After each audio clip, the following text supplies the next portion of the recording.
McCracken County Fiscal Court meeting. Madam Clerk, you call the roll, please. Commissioner Bartleman. Here. Commissioner Jones. Here. Commissioner Parker. Here. Judge Clymer. Here. And Commissioner Bartleman, you offer a prayer, please. Let's pray. Father, we just thank you for the blessings of this day. We thank you for the opportunity we have to gather to do the business of this county. We just pray you be with us as we make decisions, that those things we decide, those things we discuss will just make this a much better community and help to move us forward. Father, we pray for all our county employees, for the road workers, and the challenges they'll face in the coming months as we'll likely have some bad weather. We pray for our first responders, the deputy sheriffs, firefighters, ambulance workers, and all the others. Father, just be with them and give them safe travel as they perform the important services for this county. Father, we're so grateful for what you do for us. It's in Jesus' name we pray. Amen. Amen. And join us in the Pledge of Allegiance, please. I pledge allegiance to the flag of the United States of America and to the republic for which it stands, one nation, under God, indivisible, with liberty and justice for all. First thing on the agenda was the consent agenda, and there was a request to move items JJ and KK. There's on the last page of the regular agenda. That are on the last page of the consent agenda to this regular agenda. So we'll get to them here if there's no objection to doing that. And then, so I need a motion to approve the consent agenda. Absent those. Second. Any discussion? All in favor, aye. Aye. Opposed, no. That carries. Budget transfers. Treasurer. It is ordered that the necessary cash transfers in the amount of $430,000 be made in order to pay county bills and payroll approved January 13th, 2020. So made. Second. Any discussion? All in favor, aye. Opposed, no. That carries. All right, and accounts payable. It is ordered to approve the vouchers claim register from December 16th, 2019 to January 13th, 2020 to show county bills in the amount of $813,300.45 were paid. So made. Second. All right, any discussion? All in favor, aye. Aye. Opposed, no. That carries. And then we have discussion items. First is outside agency funding. We've kicked this around several times now. I don't know if this is the third or fourth time we've discussed trying to come to some resolution on this. And I don't know where we're going to land, but I would hope that maybe we could land somewhere tonight. Comes a time when you got to sort of pull the trigger. I had expressed the thought that just out of I guess partly out of frustration and not being able to determine who to cut, if anybody, and by what percentage to cut. We are in a poor financial shape to really be spending money for these outside agencies, but they do good work. We have supported them. I say we, past administration, have supported them for a long time. We have what they've requested. We have what they were given last year and over the past years. The ball fields, the other agencies that we're looking at, these are people that really, well, for instance, the ball fields, and they maintain them themselves. I don't know how to compare it really, but our parks department is named Tony. And so one guy that handles our parks department. That's because, in very large measure, because the people that use the parks, the boards that maintain them and oversee them, they do a good job, and so we give them some money to do that. The other agencies as well. I don't know. I don't think I saw a list of. Is there a list of them? I was looking through to see the list of what we got to decide, and I think see. we've been approached maybe Mr. Doolittle can tell us, we've been approached by like 4 or 5 different agencies that actually come forth and I think we had communication with just about everybody on the list. I guess those 4 or 5 are the ones that have contacted myself then. Have we had communication with them, or have they had communication with us? Yes. So they have contacted us and saying, where's our money? Yes. You can tell us which ones they are who've done that.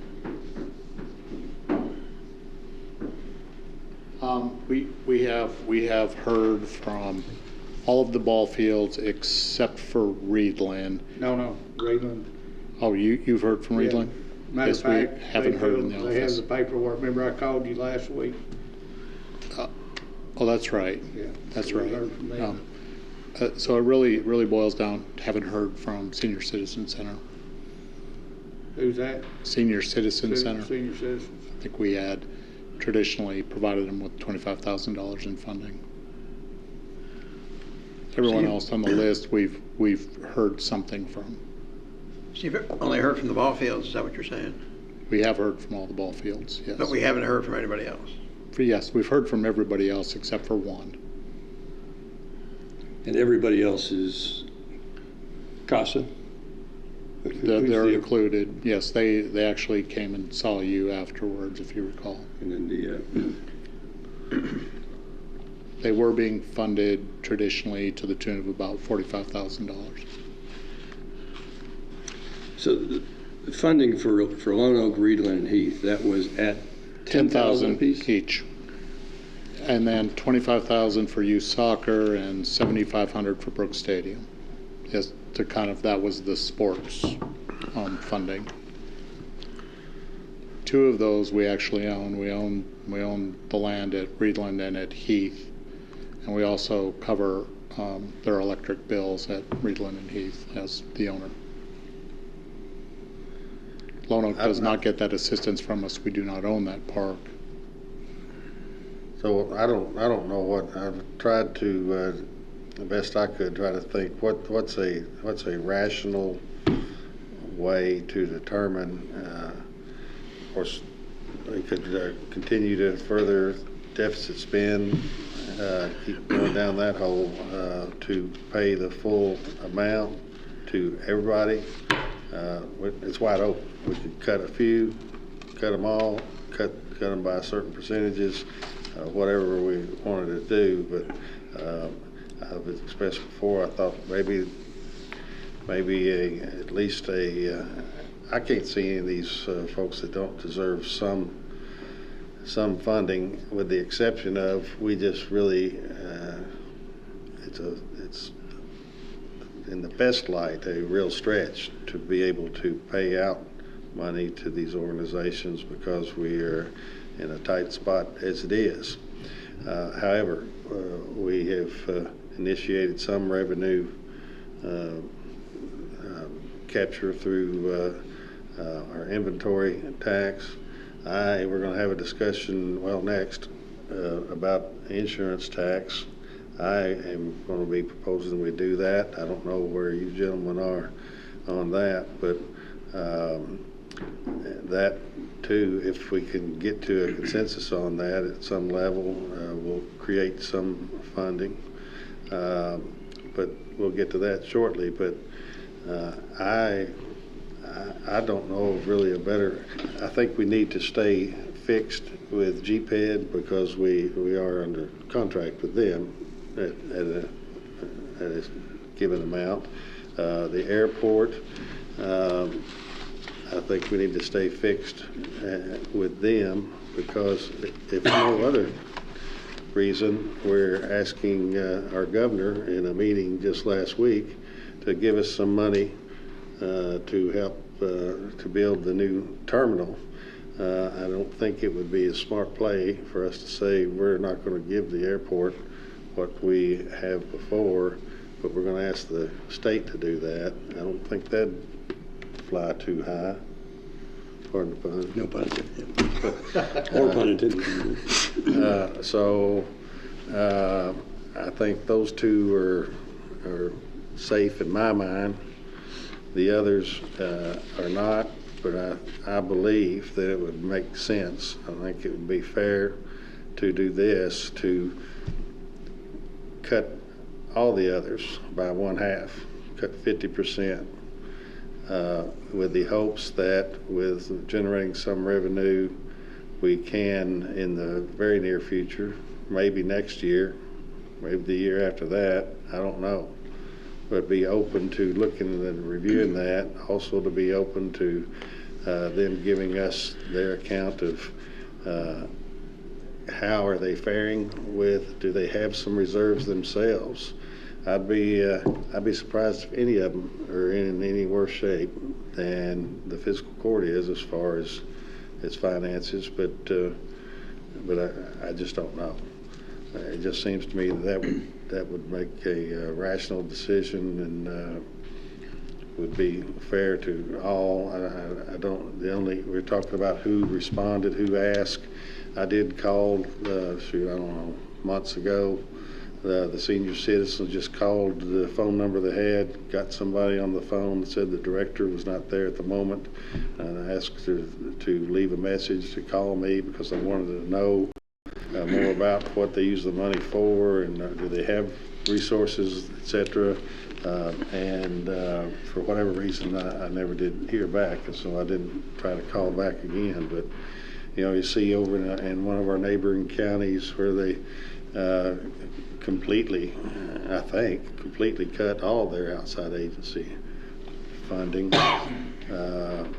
and I don't want to get to that, but it could certainly be financially justified to cut them all, but I do think they provide a important service to the county. What is our total funding at 100%, Steve? Not counting the airport and not counting GPED. The other, all the rest, like the ballparks and CASA and It was 583 total, and then you back out 86,000 for the airport and 250 for GPED. what is that? Weren't we at 200 on GPED? 250. 250 on GPED actually went down 50,000 over the prior Okay, year. yeah. So 336 thereabouts is what we're talking about. 86 to the airport. Yeah. To fully fund at the level they were, that's the level. from Yes, it was last like 680, correct, to fully fund relative to the prior year. So fully funded, the rest of them's 247,000. So if we went at 50%, we'd be at what, 124. 120, 123.5. Pam and I were doing some math, and I thought, Pam, we were at like 173 to do them at 50%, holding GPED at 250 and the airport at, That was to pay it in full, I thought. was to pay it in full. That was the I was difference. thinking it was 340 for the remaining for some reason, and half would be 170 or thereabouts, but. Oh, Can I comment? Judge, I agree with you. I think these are all worthy organizations, and they provide some great services for the community. And I think we need to look at, as we make our decisions, we need to look at their financial need. I checked the tax returns, the 990 tax return of as many agencies that we fund that file the returns. The Senior Citizen Center, in their latest return, had $1.6 million in reserves. That's why they didn't call me back. But anyway, according to their 2017 tax return, which was latest filed, they have $1,648,000. And from 2016 to 2017, that increased by about $60,000. So they have a pretty healthy reserve, and maybe we need them to explain to us why they need our money. Also, as I understand it, CASA is funded through Child Watch. Is that correct? Child Watch in 2017 had a cash balance of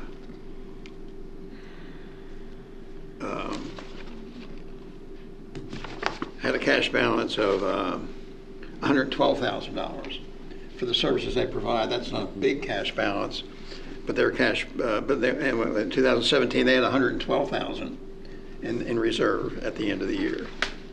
And another one that I've asked these questions in the past, and I've never really understood the answers we've gotten. The Paducah Junior College Foundation has total assets of $30 million. That includes some buildings. But they had cash investments of $17.3 million in their last tax return. And I don't know if that's the scholarship funds that are in that. And that's in addition to about $1 million they had in reserve at the end of the year. So again, these are all good organizations. They provide great services for the county and for the citizens of the county. But at some point, we need to get the justification of the need and whether they need it. Because if we're struggling for money and have to look at tax increases, and they have a reserve that's, in one case at least, 2 cases, is bigger than ours, I think we need to look at just every organization and their need. The ballparks, they don't file. Apparently they're not organized as 501c3s because at least there's no 990 on file with the IRS website. So I think maybe Lone Oak is, and Lone Oak, I don't remember how much they had, but it wasn't a whole lot of money they had in the bank. But I think we look at not only the services they provide, but whether they need our funds. And it may be that one year they don't need our funds and next year they need some of our funds. But I just think that's one thing we have to look at before we decide exactly how we're going to fund those. And again, that's not taking away from any of the services that are provided in any way. The ballparks, every one of them have approached myself, and I think they filled out, some of them have filled out the paperwork. I know the one in Reedland has had some turnover and some problems and accountability problems, and actually the guys that are doing it now seem to be on the up and up, and they're putting their own money in it. So, you know, I don't want to drag this out too much longer. And I agree with what you're saying, Mr. Bartman, but I don't want to keep putting this on. You know, we're kicking the can. If we're going to do it, we need to figure out how we're going to do it and get it done. Again, I think the ballparks, I think, you know, that they kind of run on a shoestring and always have. But these other organizations, they have other sources where they raise funds. So they have money in the bank, and in some cases more money in the bank than what we've got in the bank. So what's the thought? Do you want to take some action tonight? Do you want to, I think this same idea about wanting to know their financial condition, at least of the ones that file a tax return. You know, the ball fields, those are guys out there trying to help their kids and working around. They don't have a formal organization, and it'd be more burden on them, and I think on us to ask them to put a financial statement or something. But maybe just, we do have that form that we put together. If we have that from them, you want to kick it one more time? Do you want to? I wouldn't be opposed to funding the ballparks, and then take a look at the others and maybe have them come in and explain, for example, there may be something misleading about the fact that senior citizens have $1.6 million in the bank. There may be something that's allocated for or dedicated to, but from the returns I looked at, it's been increasing over the years. So again, they provide great services for people, and there's a lot of people who really depend on that. But you know, maybe they don't need our cash contributions right now. Well, if you'd like, I'll make an effort. I've got a lot on the plate, but I'll make an effort to ask Steve to help her do it and try to get some more information. One of the big ones, of course, is PCC, and that found out. I think we give them $125, I believe, a year, or half, $125,000. Do you want to piecemeal it? Go ahead and fund some. I mean, I don't know that there's anything grand going on at the ball fields right now. that it would Well, hurt them. I don't think it'd kill them to put it off another 2 weeks, but I mean, you get into February, they're gonna start looking at getting equipment ready, and, then by the 1st of March, they're working on fields. I'd prefer that we kick it one more meeting, but come to the next meeting prepared to make the decision. I will say with ball fields, seems like we get a lot of bang for the buck for those dollars. We don't have a Parks and Recreation, as you pointed out. I agree. Plus, plus I'm afraid of them. I'm afraid of going to the ball fields and not funding them. Again, I don't. Just to be the ball perfectly fields honest. they don't have a lot of cash in the bank. I mean, they, as you say, they probably. Well, the volunteers probably go and buy the gas for the lawnmowers for that, probably, because they don't have it. A lot of volunteers count on that. But these other organizations is the ones again, I'm not questioning the services they provide. I'm questioning whether or not they really need our funds. I mean, they can always use funds, and it's good to have a big cash balance, but compared to their budget, they've got senior citizens, they have over 100% of what their budget is every year in reserve. Yeah, unless there's something misleading about these numbers in their 990 tax return. All right. Well, and then, of course, the longer we defer it, hopefully the little bit better financial condition by marginal we are. So, is there a motion then to table it or defer it to next meeting? I'll make that motion. All right. Second. All right. Any So discussion? the motion is that we're going to just bring. We're gonna table the outside agency funding until the next meeting. Do we need a motion, or we just need to give instructions to do that? I mean, we don't have anything on the table. It's not an agenda. Delay it. Oh, it is just for It's just It's discussion. just to be Okay. discussed. We I just don't really- agreed Okay. that next time we're going to come ready to decide. Okay. All right. Then insurance tax.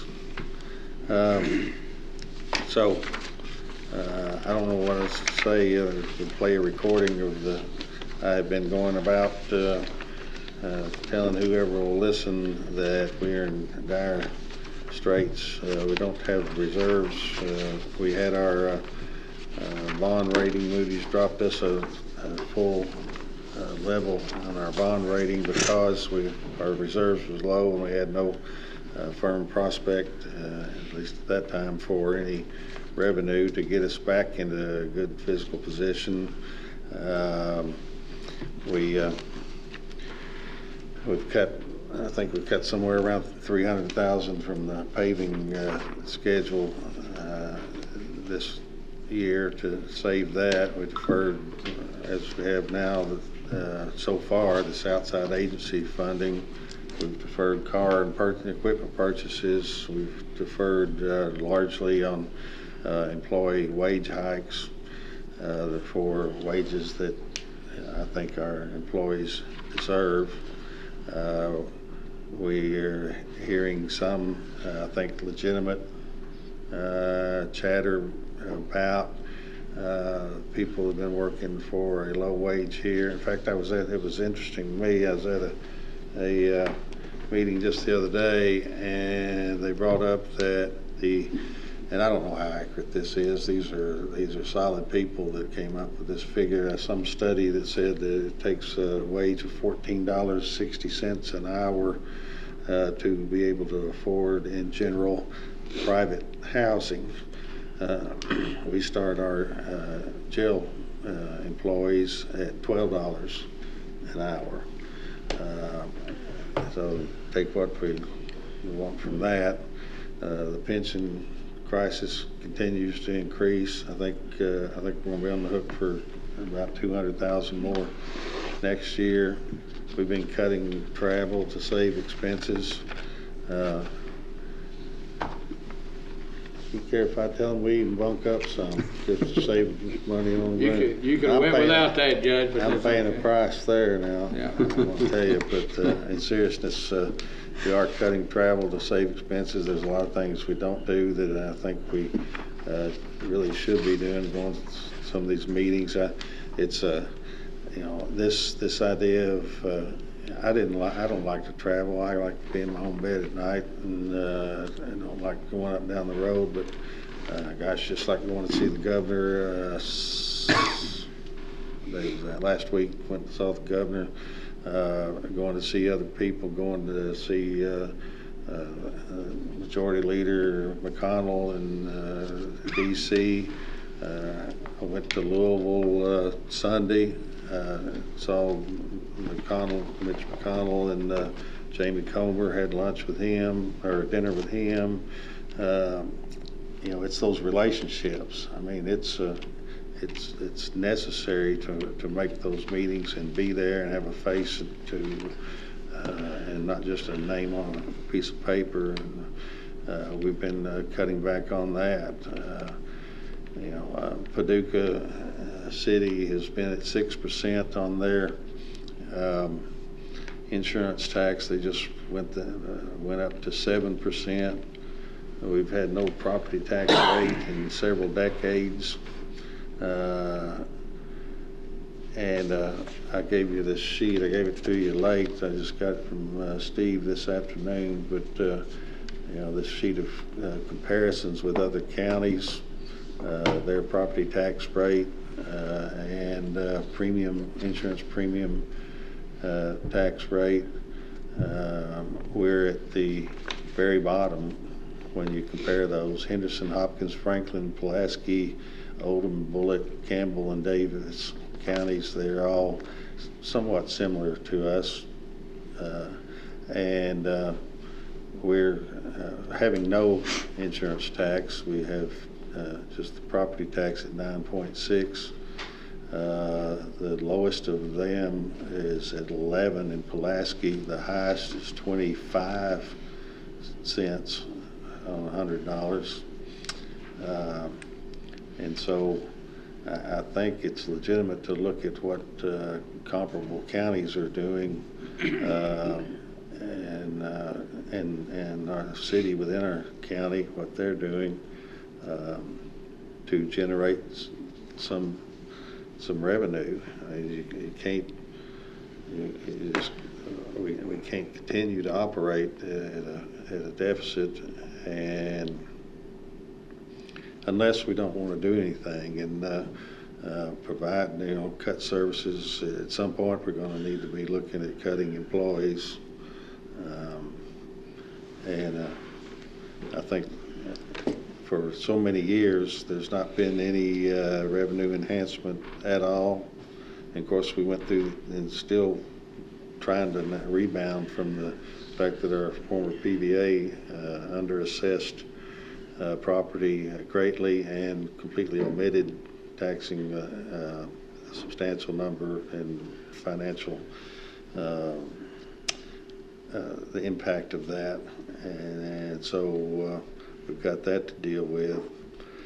I think that to be responsible, we should seriously consider implementing a 8% insurance tax. Get some revenue, get us up to speed where we can do some things, provide services that we need to be providing, and I think that in maybe a relatively short time, maybe within a couple of years even, we could scale that percentage back. Depends on what services and what level of service we want to provide to the people of the county. But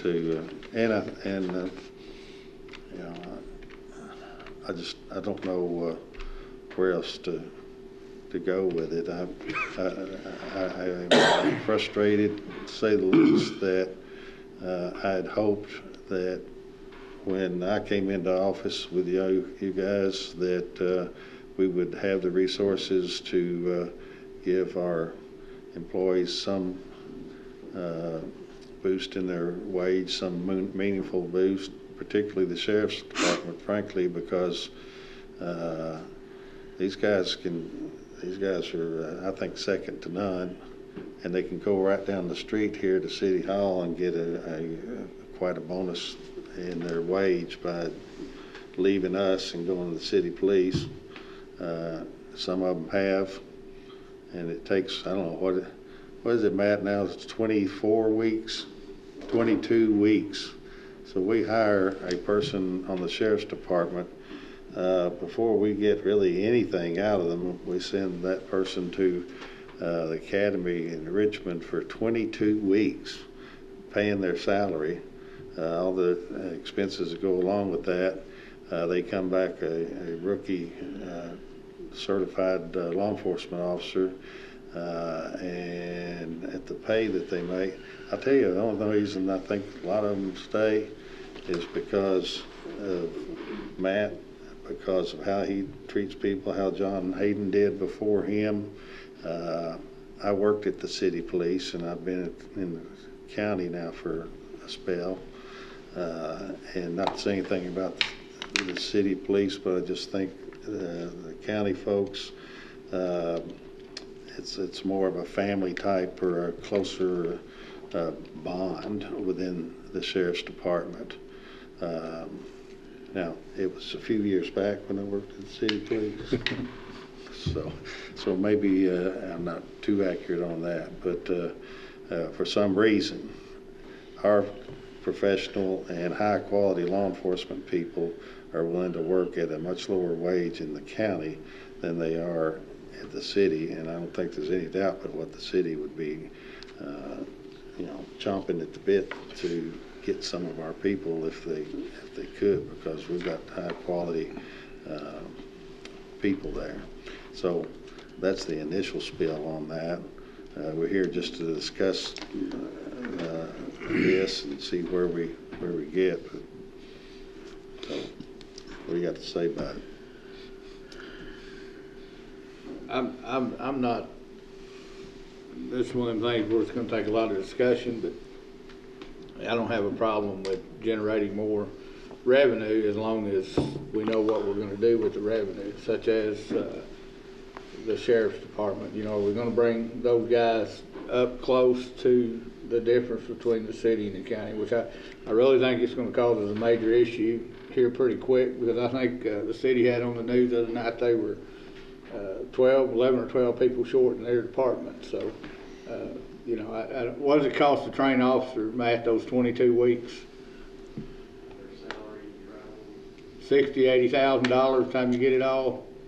That's the salary they get paid. Plus travel, and I mean, it's quite expensive to get a guy trained. So, we lose that when we lose an employee. So, like I said, I'm not just singling out the sheriff's department, but they've done a good job. Our drug arrests are way up, our crime rate's way down, and the city's included in that. So we take care of the city and the county. Well, and it's across the board, I think. I mean, we got people in the clerk's office who have been working for years and years, and they're underpaid, and I'd like to try to address that. I guess I'm saying I'd like to see what we're going to do with the money that we bring in. Well, we got to dig out of a hole with it first.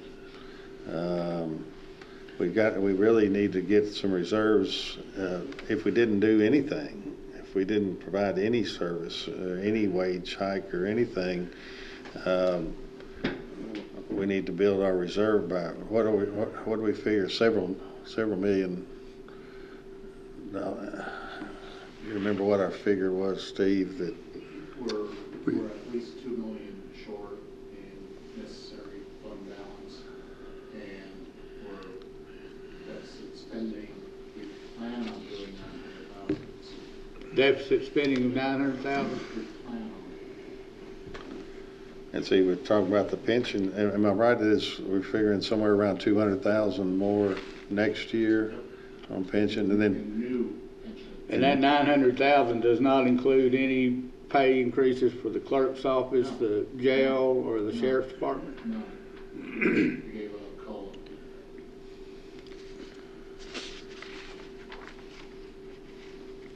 I think, too, is if we look at the history of what's happened over the last 7 or 8 years since we had a, $7-point-some million fund balance, we've added a community college scholarship fund. That's $125,000 a year. That eats into that. We're paying a bond on the Murray State University building. Is that $3 million a year? Is that what you told me? Our total debt service is $3 million. Our total debt service, $3 million, and a lot of those are on new projects that just been done over the last couple of years. We have the new Emergency Services Center. We've got the jail annex, the sheriff's annex. Needed a secure facility to handle taking care of evidence and things like that. We built that. Again, the jail annex, we built that. So that's a $3 million a year that's spent that 6 or 7 years ago we didn't have that expense. But there are things we've done to try to make improvements. And we really can't control that. We can, I guess, we can't go back and redo any of those because we have obligations for those. A couple of those were economic development funds for projects. We had the Teletech building, we had the Genova building, and maybe some other, or Whitehall and some others that we did. So there are obligations we have to pay. We can't say we don't want to pay those anymore, or we give those things up. The pension fund, that's a dark hole. Again, we have no control over that. We don't control any of the retirement benefits or anything. The state does that, and that's a highly political issue. People deserve their pensions if they've worked a career, but those expenses, we have no control over that. Nobody likes to talk about tax increases, and nobody likes to increase taxes, but we're going to have to do something to get the county back on track. I think there's been some things happen the last 6 months that have saved us some money. I think the jail income is up more than what we predicted. The Teletech will now start paying some rent, so that'll reduce some of our obligation on the debt, so that'll help with that.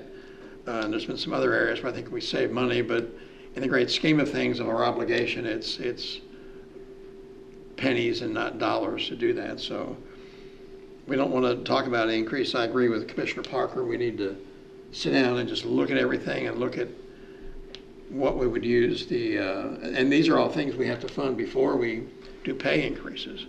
I think the pay we pay jail employees is a disgrace, $12 an hour for what they do in there, and that's why there's a high turnover in there. I think we need to get that up to be a little more professional. I think we need to take a close look at the jail to see if there's ways we can save money and things like that. Again, the sheriff's office, for the size county we have, I think we have a lean and mean sheriff's office that probably don't have as many deputies as what we need and what we use at times of certain times of the day. It's probably difficult to have a full staff. We get people on vacation and things like that it's difficult. So we have to take a look at doing something. I agree with Commissioner Parker. We need to estimate what our revenue would be and decide how we're going to spend that revenue. But again, we've got to build up our reserve fund because we have a disaster of some kind or some major thing happens, an expense. We may have a large company that wants to come in here, and we may need a couple $100,000 or $1 million or more bonds to help bring them in. If it's a major employer that's going to create high-paying, career-sustaining jobs, we need to make sure we have the revenue source to help fund those kind of things. So, again, I'm not ready to vote for it today, but I think we need to look at it, come up with our priorities, and really lay it out to the public of why we're doing this, and hopefully get support for it. Do the list of tax comparisons that Steve, I guess you did, do each of these counties also have the occupational tax?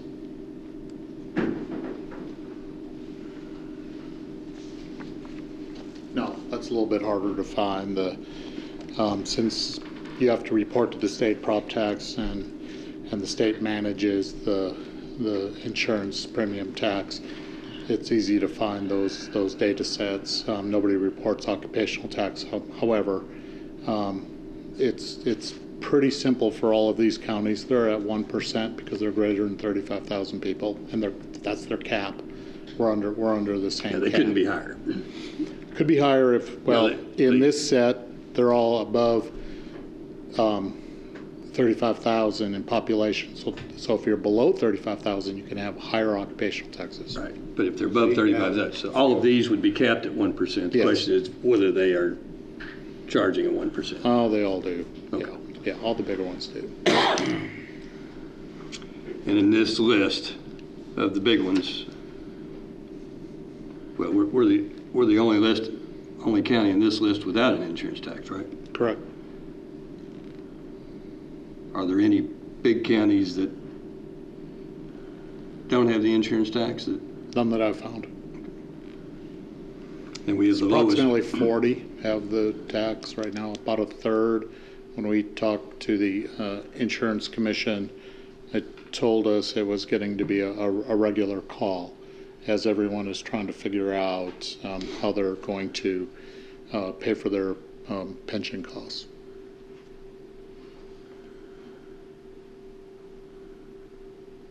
I think it's rather persuasive to talk about Commissioner Barlow about maybe if we can show the people why we need this, they will support it.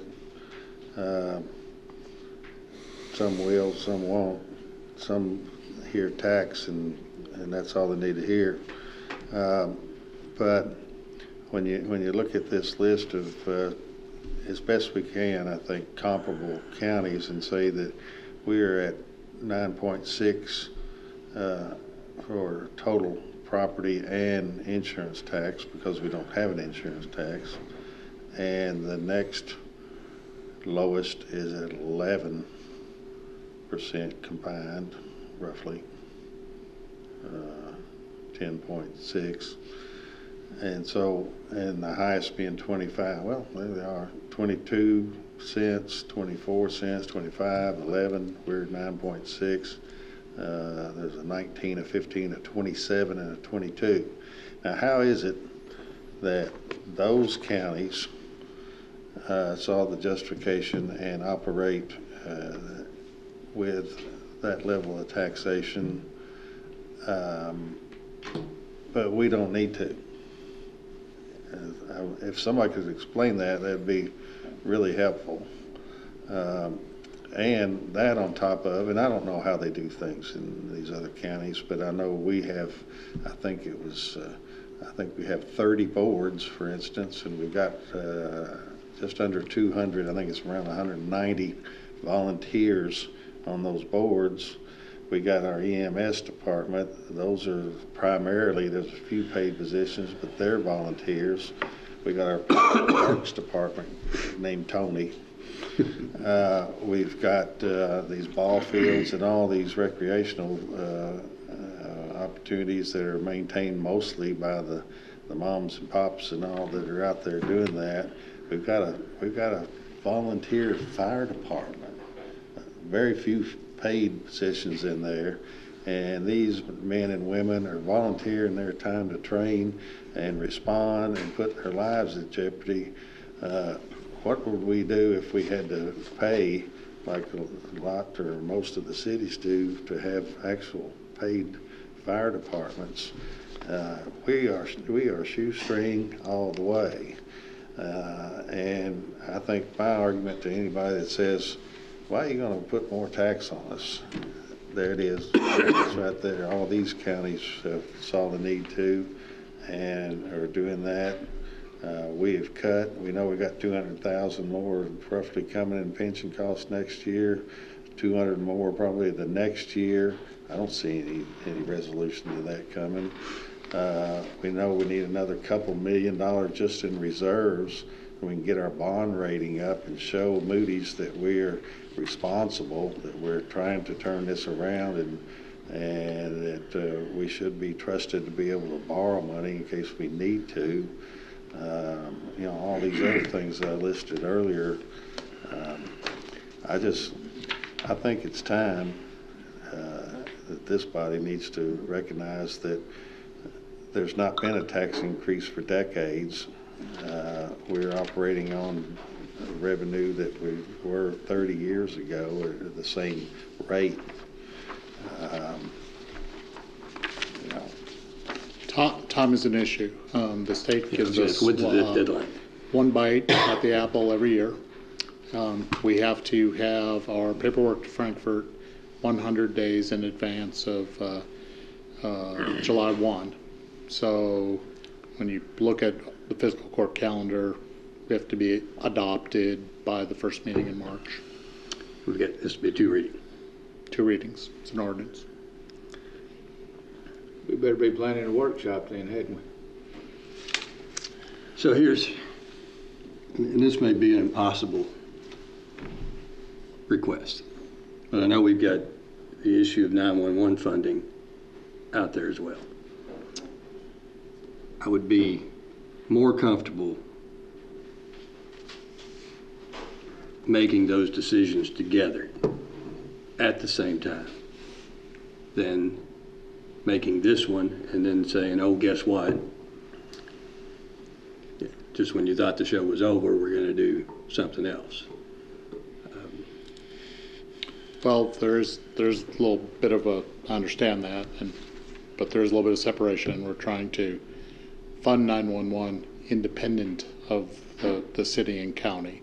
We have to subsidize that operation now, and the insurance premium is to take care of the problems that are structural in nature in our budget. I get all that. Everything to do. If you're the guy with, getting the property tax bill, it feels like it all happens at once. It does. And I guess if at all possible, I'd like to try and make these decisions together.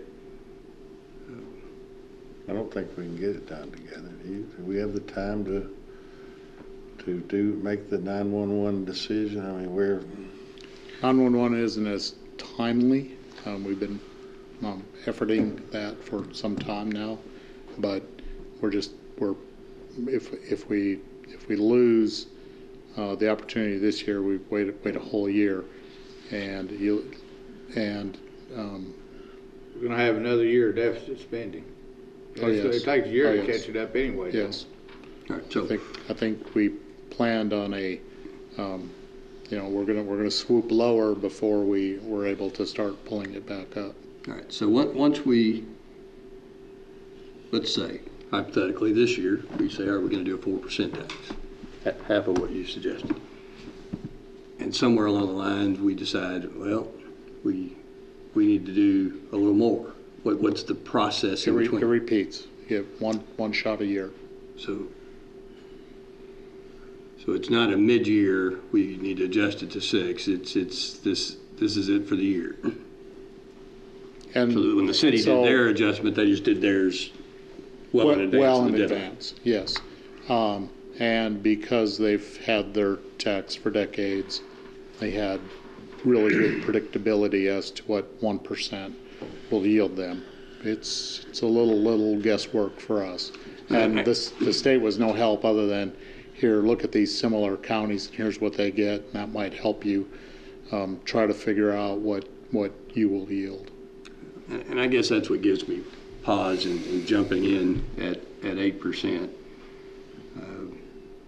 We didn't get here overnight, as Commissioner Bartleman pointed out. From 2011 to 2013, the county borrowed $16.5 million, all for noble projects. We now have Murray State University here. That's all noble, but we're still paying for that. And there were no revenues created for those. yeah, At the same time, some of those were occurring while the fund balance was shrinking and deficit spending had already occurred, and we're linked to those until we extinguish those bonds.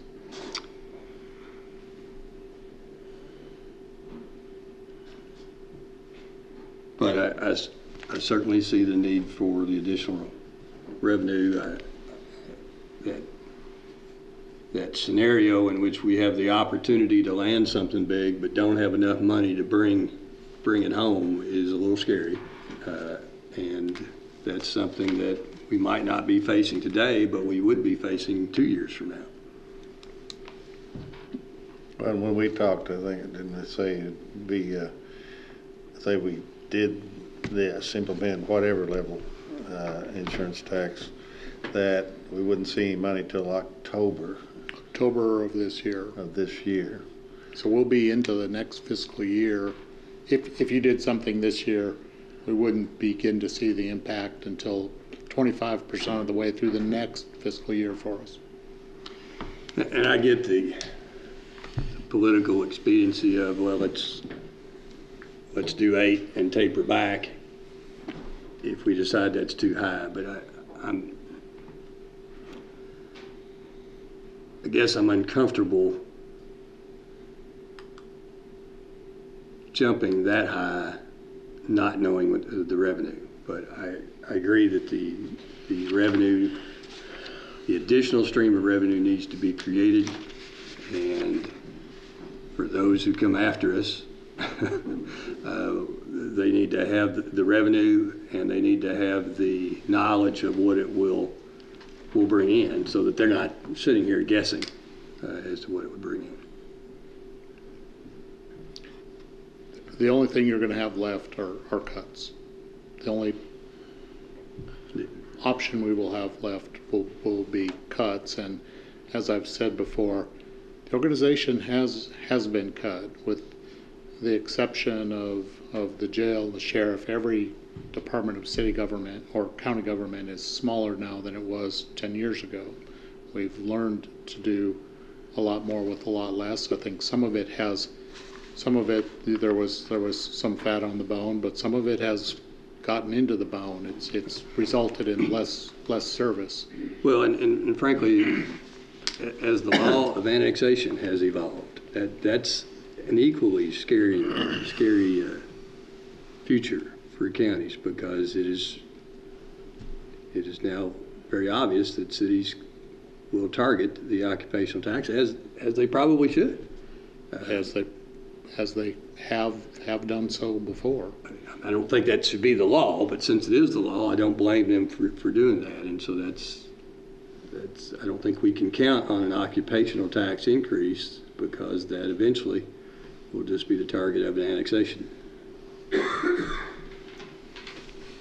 Correct. Anything that's in that immediate adjacency to the city limits is ripe for being picked off. It's our largest revenue stream that we generate.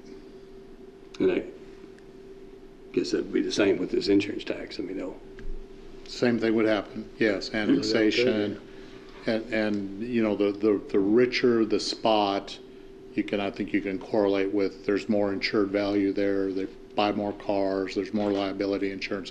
There's more everything. Where there's people and there's value, that's a target for annexation. Well, I think it's important to remember too, and Steve's done his best to try to make an estimate, and it's on the back of the second sheet of that thing you have there. That 1% in this community would generate somewhere around $360,000. So at 8%, you're at $2.8 million. That we need, I think, to be comfortable, a minimum $2 million to just put into reserve.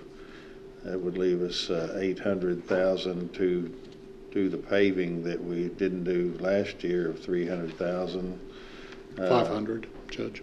Huh? 500. 500? Oh, I misstated. 500,000. So that leaves us then, say, 300,000. 200 is going to be eaten up by the pension increase. So we're at 100. We can buy 4 or 5 cars with that, and we're right back where we were, except we got a little bit of bank now.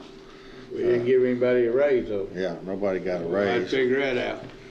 And we didn't do any of these other things that we would like to be able to do.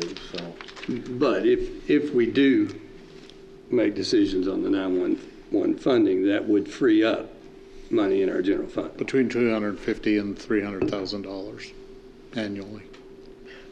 And that number's getting bigger, too. And I guess that's why I realize it. That's the number at our 30-year-old antiquated system. That's before we apply the capital dollars that are needed to bring us to 2020. I get it, but if we solve the 911 riddle to how we're going to fund it, and we pull that no longer out of our general fund, and it sounds like we're not very close to doing that, but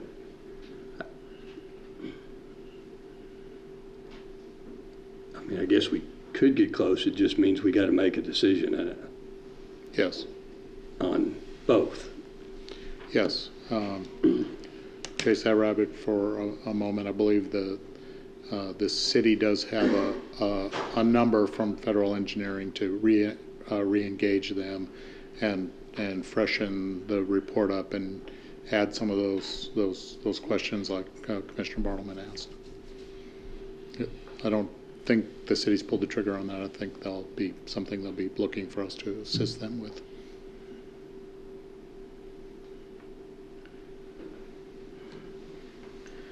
What insurance do most of these counties tax? Do they tax everything, or do they just do homeowners and automobiles?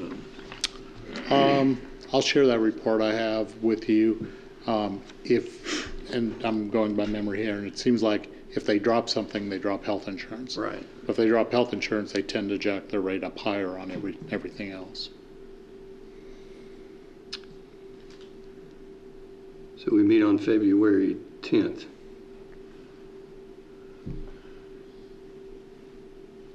Do a meeting before then? We can call a meeting. There's one before that, isn't there? Yeah. Should be one. Wait, I'm sorry. The 27th. The 22nd. It's the 27th. That's a regular meeting. Well, I just know that it's very difficult, and you gentlemen have other lives, and you donate your time. We don't donate; you get paid, but you don't get paid a whole lot for doing what you do. I'm down here every day with Steve back there, and others trying to figure out a way to provide the services that I think a county of this size should. I keep coming back to this comparison. I just think that's really strong, that these other counties found it necessary, and somehow their residents, I don't know if you say they supported it, they're paying it. I didn't hear of any revolution kicked off by any of this. And I just think that we deserve to be able to provide to our residents a higher level of service than what they are getting currently. And I don't really see how you argue that this is not a good rationale for saying to people, even with the at an 8% level, we're still among the lower comparable counties. And I just think we need the revenue to provide the services that we do. I kind of, I look at things simply, I guess. I think we institute the tax at the level that we believe we would need, and if we find, and we're gonna certainly, as we just said, we're gonna eat that up, certainly in the first year, just in basic needs, no increase for anybody, no other additional services to provide.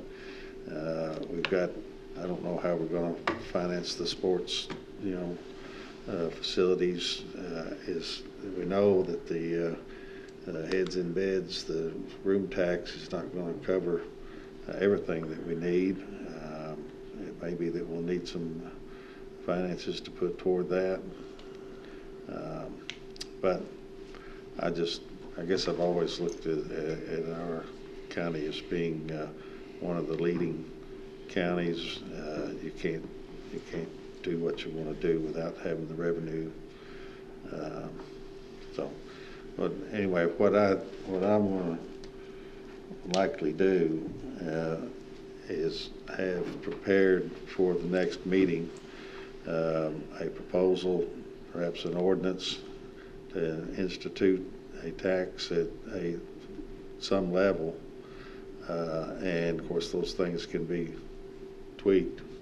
But I don't want to be the one to be down here working day in and day out and having, I think I put out the word that we're getting some some, I won't call it pushback, but we're getting some justified complaints from our employees that they're doing the job and they don't feel like they're adequately compensated, and I can't argue against that, really.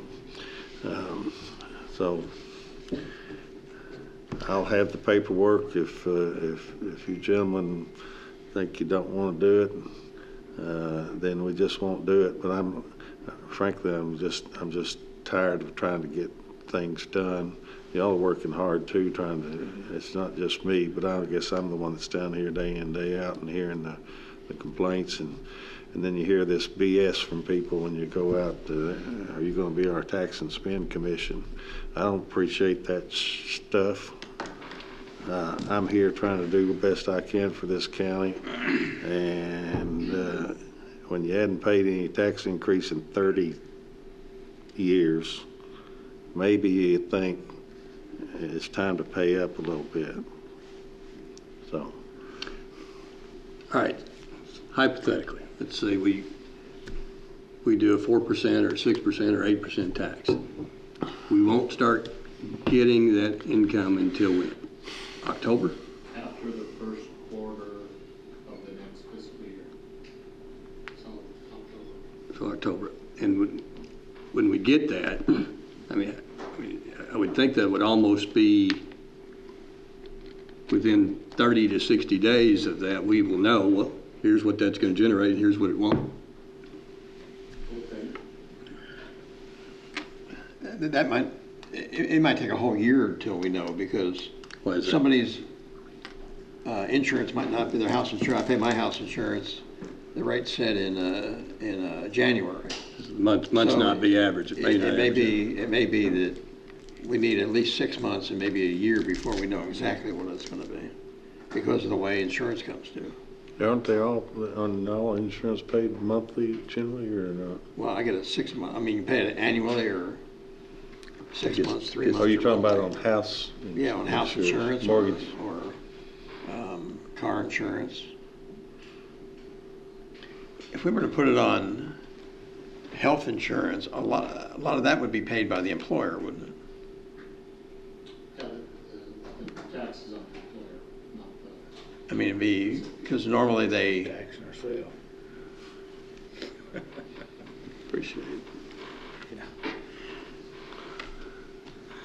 Anything else we need to talk about? We just discussed it. I would like some numbers on what it would take to give the sheriff's department, the clerk's department, the jail, what we need to do to get those guys in decent shape. I mean, you know, if we're gonna do it, I'd like to see those numbers, so. Whether we do a workshop or not, I don't guess it matters to me, but before I make this decision, I wanna know what it would take, make sure we take care of our employees and close the gap between the city and the county. With the clerk's department, the sheriff's department, and the jail, and the road department, just go through the whole thing. and if we could get some numbers too, maybe from the sheriff of how many officers how many have resigned from the sheriff's department and gone to work for the city.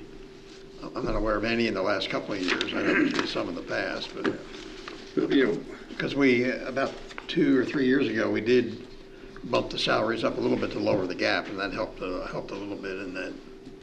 If we get numbers to see how many. Refer back to the sheriff will review a comprehensive study at budget time. If you still have that, if you don't mind an email to a lot of that information. I don't want to get everybody excited, though. I mean, because,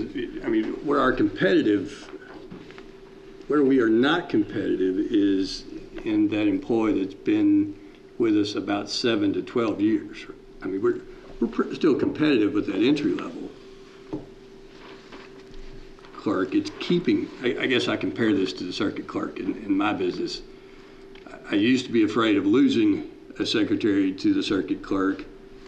I'm no longer afraid of losing a secretary to the circuit clerk because the retirement benefit is not as attractive. So go back 15 years. We had no fear of anybody, even if we paid less, because of 2 things. You could get great health insurance and retirement.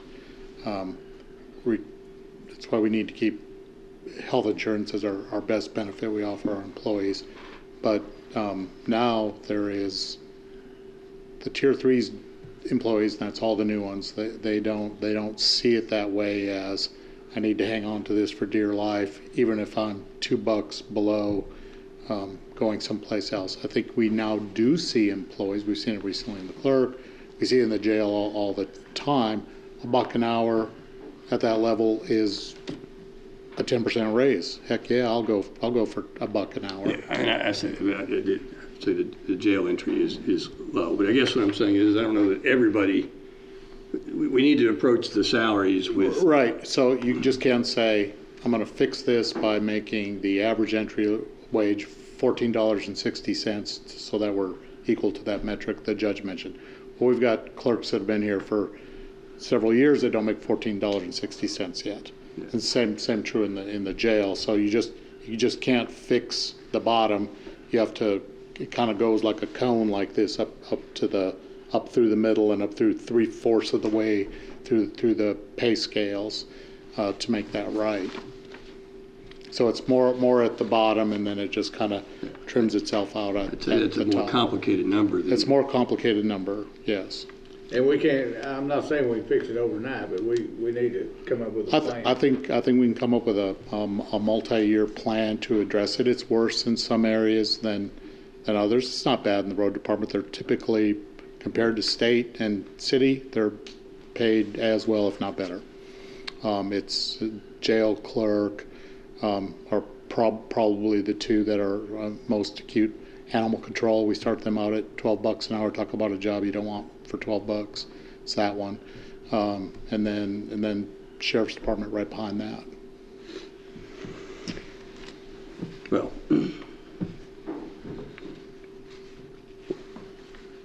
I'll be here. Okay. All right. When you bring it up, I'll be here. Okay. All right, and then we have this Regional Development Agency Assistant Program to do some cleanup work on the I-24 park and the wetlands. I think there was some materials in the packet on that.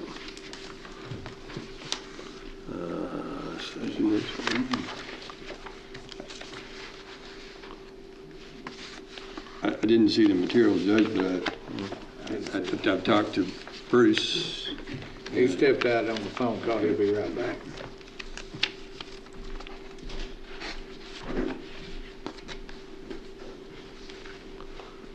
This is about using the TVA money to clean up the I-24 park, right?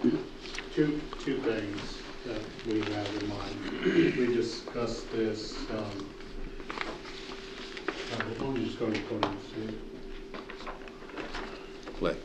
Actually, let me switch that around.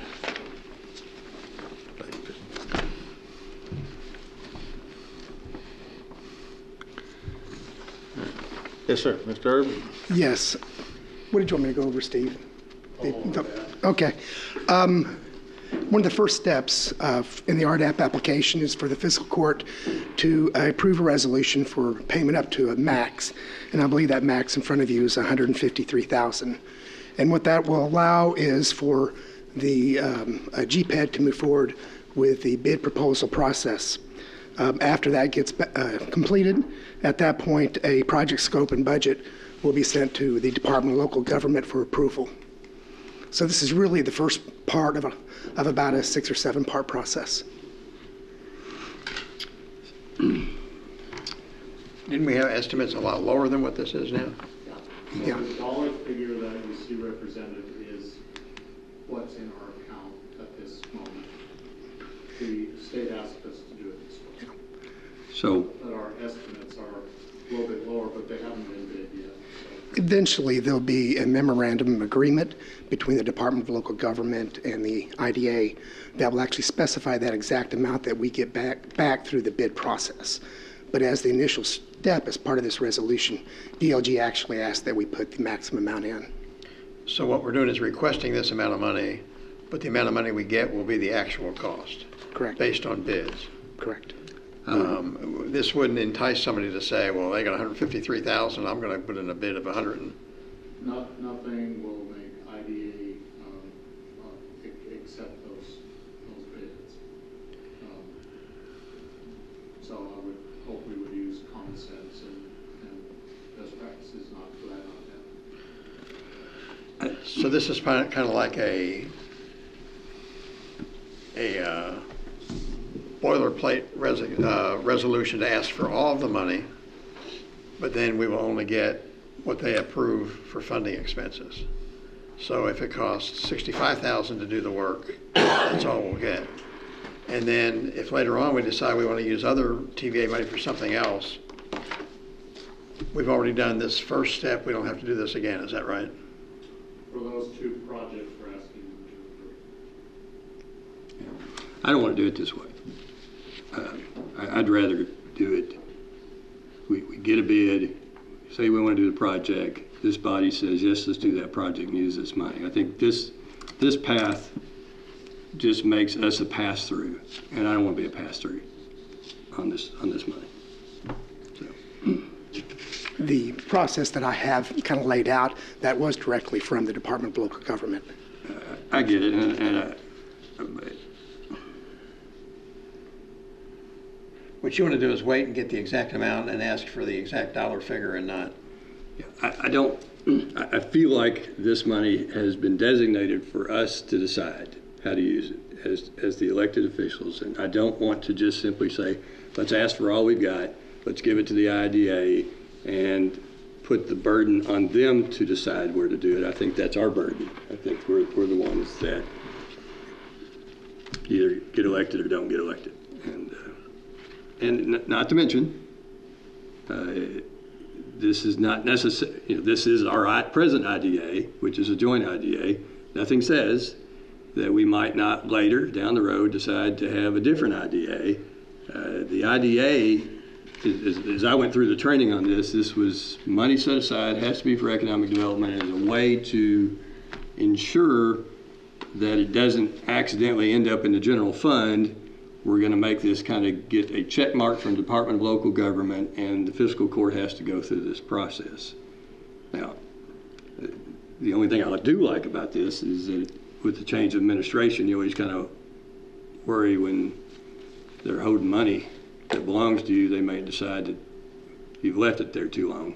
So I am interested in finding the right economic development tools to spend it, and I like the idea of cleaning up I-24 Park. I think we need to do that as soon as we can. I mean, whatever we need to do to move it as quick as we can. I mean, that looks terrible. And if I was Bruce and had to show it to somebody, I'd probably drive them someplace else. Well, and have we not already voted on the wetland? This is for an update to the existing wetland inventory. we funded that either through PACRO or this. I thought we voted on that. But you've already done it, right, Bruce? I mean, it's already done. We have the wetland delineation piece is almost completed by Baker Farm Workman. It was $35,000. We paid right at $28,000 toward that. I'm almost positive we voted to either do that from PACRO. We talked about it. I'm not positive we voted, but we talked about it. That was the total request initially was $55,000, which was $35,000 for the wetland delineation piece and $120,000 for the I-24 park clearing. So you all had discussions about us going ahead and having the wetland delineation piece done, and you were going to release that part, which we've done that. So the issue that still remains is having I-24 park bush hog. We tentatively have an IDA meeting scheduled for the 22nd. Our hopes is I was kind of out, I'm not sure if that's what y'all are talking about, but we have the money released to be able to go ahead and get that bush hogging done and let the IDA board select the contractor. Well, I think you can go ahead and select the contractor. Tell us you've selected the contractor, and then we'll do this. I guess You just don't want to do it the way they say we. I don't want to do it this way. I think this makes us irrelevant in this process. Your concern is we lose control over the money once we do this. I think the whole purpose of this is as I went to the training, is that this was money designated so the fiscal courts would be in a position to have money to spend on economic development. And I think we're basically going to put it all in the joint city-county IDA. You know, this fund gets another $100,000 next year. I don't think this is The actual resolution that we approved tonight, that would be sent to Department of Local Government with the project scope and budget, which would have the exact amount that comes back from the bids. But So they wouldn't be releasing all of it. I guess here's what I'm confused about. All right, so we do this 153 and you spend 52,000 of it. And all right, so then you come up with another $45,000 project you want to have to, the IDA wants to do. No, that's not. No, the actual scope budget that comes back from the bids, along with this resolutions, goes to the Department of Local Government. They'll actually do a memorandum of agreement between the IDA and the Department of Local Government for the exact amount that was sent to them in that project So scope. these two projects and nothing else. Only those two projects, that's correct. And then if you need something else, you gotta go back and rebid it. That's correct. And ask for that project. The 153 is in there just because that's what we have in our account. And we haven't done the bidding yet, but that will be narrowed So it can't down. exceed what we actually have, but, and we know that, or we strongly suspect, because we got proposals, we got estimates of in the range of 65,000 for the kind of bush hogging, but it's woolly out there. It's going to take dozer, track hoe, whatever. It's going to take heavy equipment because it hadn't been done in so many years that it's grown up. But so it's not. That's really more of just a cap because that's what's in our bank account. Just like tell your wife don't spend more than $153,000 or whatever. Will the IDA be required to get, to bid the project, or can they just take estimates? They'll have to bid the project. It'll have to be done also in compliance with 45A, which is Kentucky Procurement Code. It's very possible that they've done that, but I have not seen that documentation yet. But IDA has to meet those requirements for bidding, That's correct. because that's a quasi or government agency, and they have to do that. Correct. And the money's being funneled through the Department of Local Government. Okay, once we do this, can the IDA, could they request funds out of this money for another project that we don't approve? No, resolution. So would we to still come have to back. approve every project? That's correct. The language is critical of the bottom of the first page for what projects. Okay. All right. I see that now. Now that I had time to read it. It's handy to be able to have time to read it. And so we're approving two projects not to exceed 153. This doesn't mean that the IDA gets to spend 153. It means that they're going to use their best judgment to do these two projects as cheaply as they can. And if you're going to spend any more money beyond these projects, they're going to come back and ask us. Correct. And are those I'm bids fine with awarded? it, once I And they understand. have to bid any other projects. Once these two are done, Are the bids awarded through? The projects. Yeah. And they need a resolution from you to do it. saying what projects they can do. Okay. So IDA can't go in the room and say, we've changed our mind on clearing, we want to build up 5 billboards on it. They'd have to come back to fiscal court and get that added to the resolution if they wanted to. But with regard to whether it's going to be $52,000 to clear it or $102,000, are we just giving that up to them to decide? Who awards the bids? Do they award the bid, or do we award the bids? We actually requested multiple bids. We got multiple bids back, and they ranged everywhere from, I think, the 60s all the way up to $200,000. So the point is, at the January 22nd IDA, we need to actually have our board members review those proposals and then we'll select. I mean, I'll live with that on this process, but the reality is that, you know, the people that are going to stand up in front of voters and say, well, we didn't aim to spend that much on that, are the four of us.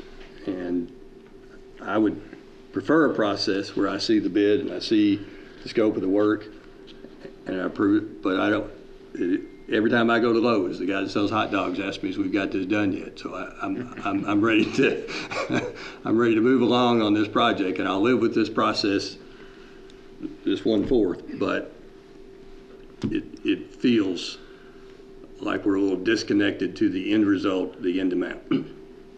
Were your bids according to what's required in the state statute? To the best of my knowledge, yes, it was posted in the paper and proper notice was given.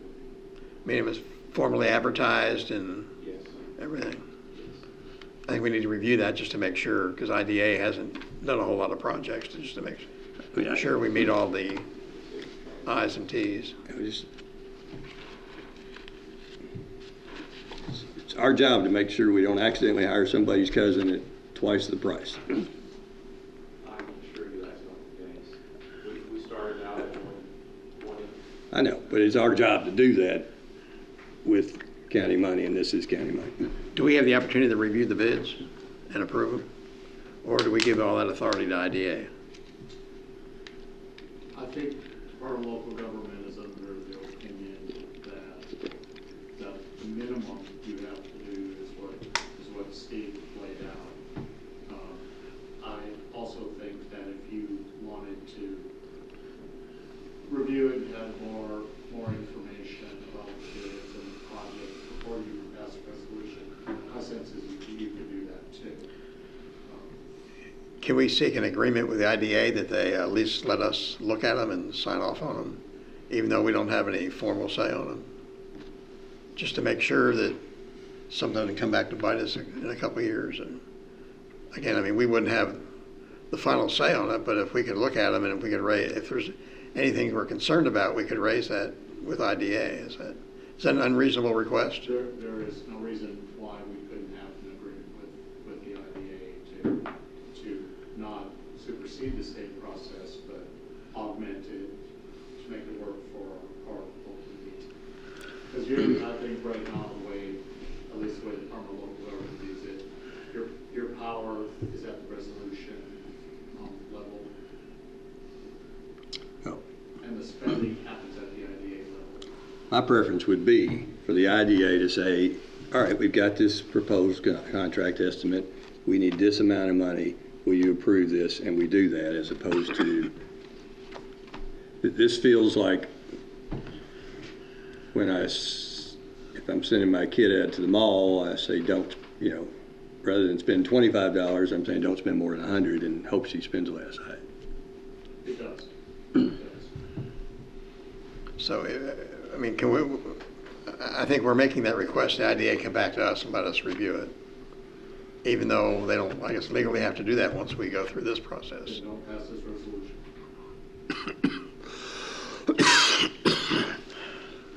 And it's also worth noting, members of the IDA are actually appointed by the mayor. So this board already has a presence of leadership on the IDA board as well.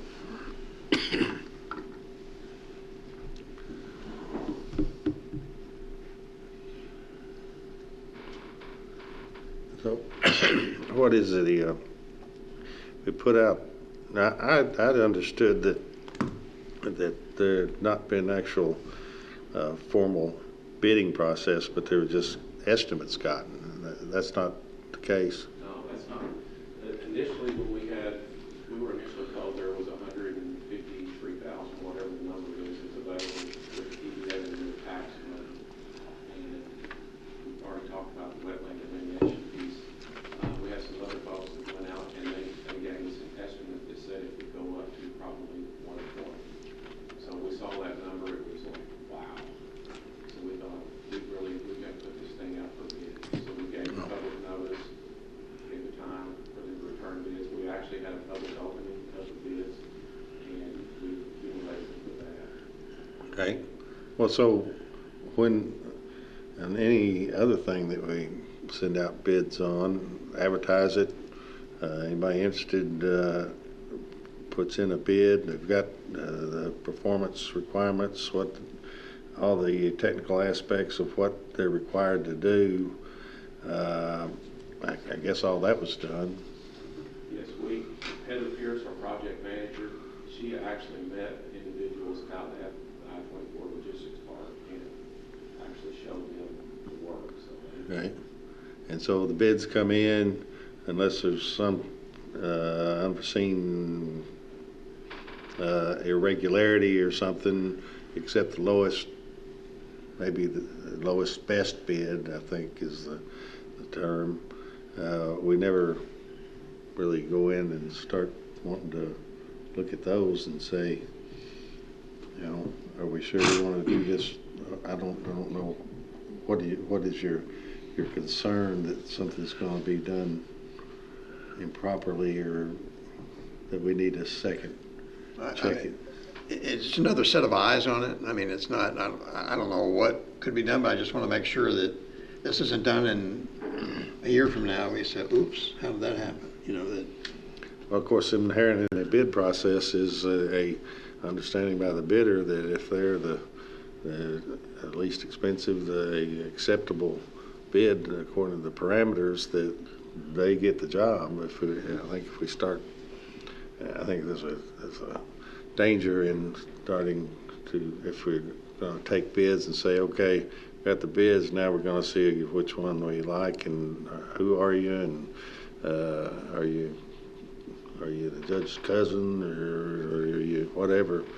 I think that's maybe a dangerous path to go down, but and I think this is the process by which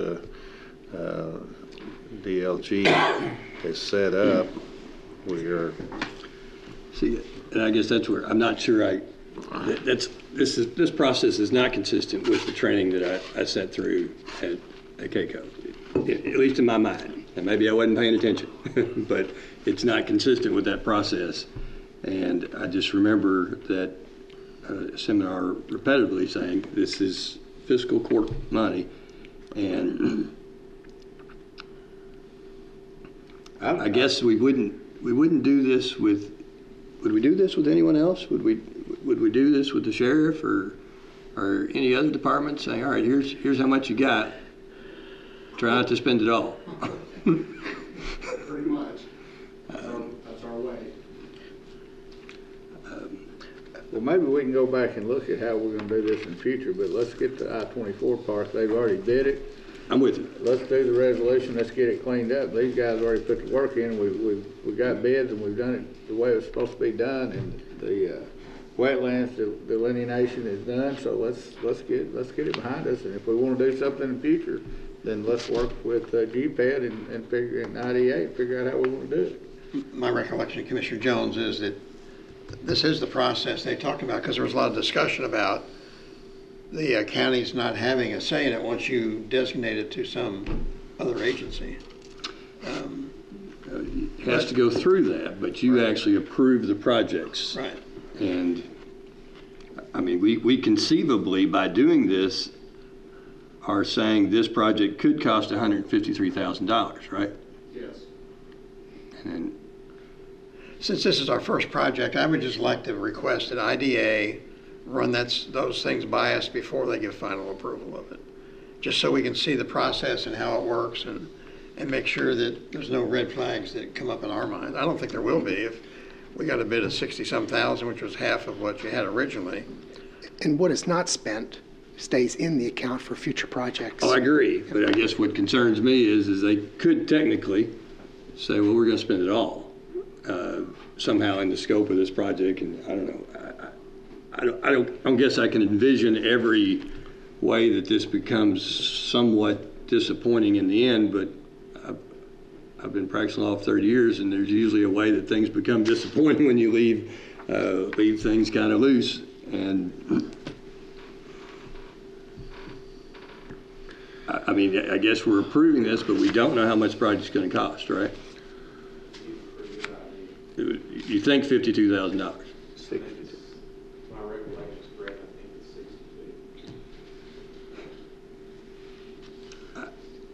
62. Again, I mean, I guess my preference is, to be honest with you, it's January 13th. They're not likely going to do this work between now and January 27th. When's the IDA going to meet? I mean, couldn't they figure out exactly what it is they're going to do and who they're going to do it with and come back and say, all right, we'd like this?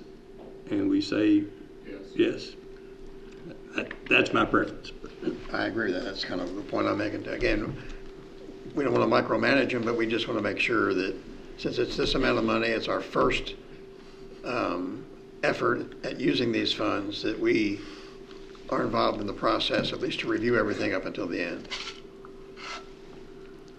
And I would think IDA, if we see something as elected county officials that they don't see, I think they would welcome that input.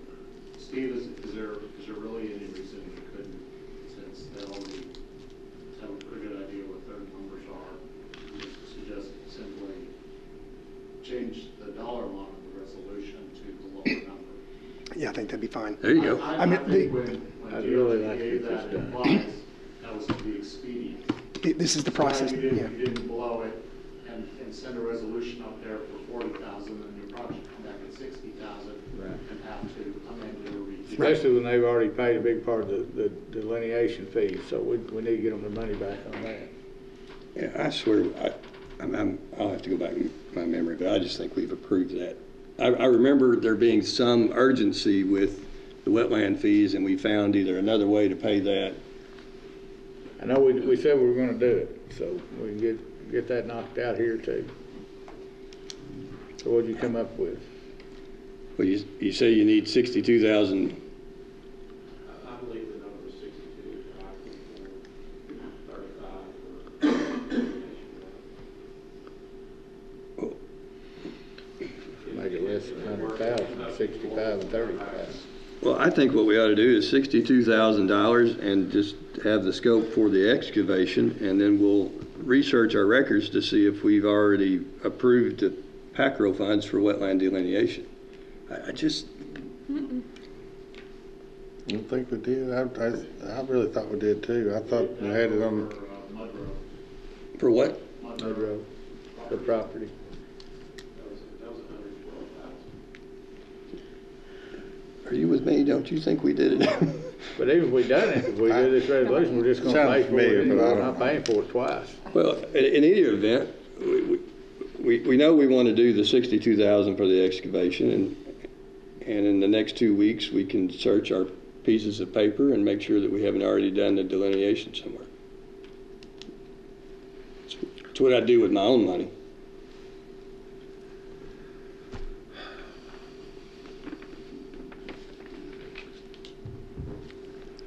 Well, so Pam, do you recall writing a check? Did you God, I hope, I'm glad we don't have more than two. We didn't. That's a we have not one-page wrote thing, any but, checks. No, we have not. so what if we, Checks. if we were to just, It sounds like you're wanting the project scope and budget based upon their bids at the next meeting, so y'all can pass a resolution based I'm upon. ready to vote on 62,000 tonight. We're gonna give Okay. them their money tonight. We're worried about the 35,000 now, but she said she's never written a check, so if we put it in resolution, what difference it make? We're just gonna pay them 35,000 one time. I don't remember it being 35,000 last time. That seems higher. I think Oh, it was Not a tabled. good deal, but Was it not tabled? It was tabled. It was tabled. Yeah, I don't think y'all did They were anything. combined in one resolution. I Because you think didn't you're know right. the exact amount. Yeah, I agree. All right, what do I get if I'm right? What do you get if you're I wrong? want some Snickers or something. If my memory's right, I want. so I guess now we're kind of hung on, if we've already paid for our part of this, if we do this resolution, do we have to, is your concern that we're gonna need to pay it twice? Surely She we has not won't written do a that. check. She can tell you she's not written a check. I trust Madam Treasurer not to pay it twice. Yeah. Okay, She's not gonna so pay it twice. if we could tell DLG, hey, we already paid for that, we didn't recognize it, so we don't need that. And so, Could we just amend the ordinance or the resolution to say, instead of and, saying and or? That way, if we've already funded it, they'll just do the one project. I mean, are we on a timetable, we need to get this done today, or can we wait 2 weeks? we waited about 6 years to get the damn thing cleaned up. That's why it's costing $65,000 and it's not bush hogging. It's going in there with a bulldozer because there's not been anything done out there. And so, yeah, I guess in 2 more weeks, there's not going to be too much more grow up. But do we need to, I just want to either sign the damn thing or tear it up, one or the other. What do you want to do? I think we ought to do it for anything less than, these come in less than 100,000, let's do it and pay them the money. We've already said we're going to pay the 35. And she Thought said it was we haven't 34. paid it. Is it 35? 35,000 delineation, right? Yes. All right, so that's 92,000. So let's say less than 100,000 and do the resolution. 35 whoa, and 35 62 and is not 62. 92,000. What is it? 97. 97. All right, 97,000. Let's say less than 100,000. I'm always using thirds. And we'll hope that lowest bid is the bid that's going to be accepted. So what if it's not? Or if They got to it's, come back to us like the other 2 commissioners were right saying they want to see. yeah, and we will have signed this saying, based on this bid, and so this is not worth anything at that Yeah, if point. it goes over 100,000, it's not worth anything. Yeah. Put a cap on it. I think we're really wrestling with something that's really not a problem at all. We've become adept at that in my mind, but this 153 is because that's what we have in the account. And I mean, we're not, I don't mean to say that your example that your daughter would ever spend more than what you wanted her to spend, but we have certain parameters and certain ethics and responsibilities that we have to abide by, and to say it can't exceed 153 is just because that's the amount of money that we have in the account, and I don't have a concern about this thing growing and somebody saying, hey, you said we spend 153, so you got to. But I don't know. I'd like to make a motion that we pass over this for 2 weeks, and then in the meantime, that the IDA provide us with copies of the bids they've received, and with them to tell us which bids they prefer. And then that way, on both projects, we'll have a closer amount as to how much is going to be spent, and we can adjust this accordingly. I make that motion. I second. This is the first time we've done it. I think we need to establish I realize it's annoying, but it's the first time we've spent this money. This money didn't exist 2 years ago. I want to get the process right. And again, we just need to see details of how it's going to be spent. On this first one, we just need to move carefully. But you're not going to micromanage it. I don't know that I'm not going to micromanage it. Well, I mean, I don't know that, we just need to understand what it's being spent for. It's the county's money allocated to the county for things, and Okay. I don't want to second guess, but I just want to make sure the more eyes that look at something, the better. Yeah. All right, any other discussion? All in favor of the motion, aye. Aye. Opposed, no. No. I'm a no. So we're tied, 2-2. We're tied and it fails. So now we got, is there a motion to, I guess I'm kind of waiting on Vicki to come back. She went to get the stuff on the delineation, and I mean, I think we ought to change. I'd like to make a motion. We change the resolution figure from 153,000 to 100,000 for both of them. And has she gone to look to see about the wetlands? the wetlands, yes. Well, we can just push this to a little bit later. I don't think we have much later. Well, we got there. We can go to the next project. I and don't know, come back maybe we to can this. stretch this airport thing out. I'm sure we can. Let's just move it down the agenda here just a little bit, give Vicki time to come back. We've got airport new terminal grant project. Who's handling that? Is it? What? You guys. That's you. It's me. Well, I'm in favor of it. Well, This was the 240 that's. yeah, I think I actually asked for this to be on the agenda Okay. because, I attended the meeting about the airport terminal project and the fundraising that needs to occur in order to keep the terminal grant process on target. They need a commitment. This was from the design group presentation. They needed a commitment. We have $80,000 from PACRO. I think they had another $60,000. The airport, new airport director had gotten from a source, so that's $140, and they need another $280 to make their January goal. And I felt like we needed to be in a position to, they don't have to have the check, but I think this is something that we need to keep on target, and I think we ought to commit to matching the city on the January fundraising that is needed so that project doesn't stall. I got a question. Out of the PACRO funds, what did you say, 80,000? PACRO has already given 80,000, yes. Out of McCracken County's funds or out of Actually, no. out of everybody? Since it's a everybody- regional airport, I want to make sure everybody's got skin in the game. Everybody came together, and every county, every beneficiary, I should say, of PACRO committed to that 80,000. I don't know that they would do the same for the 120 or 140 that's needed from the county. I think we've got around $263,000 in that account. I think they would probably expect us to use that, or we've got, and how much do we have in our economic development fund? About 900. I don't know, we have to decide where it comes from, and I didn't prepare anything in front of you. I guess I just wanted to suggest to you that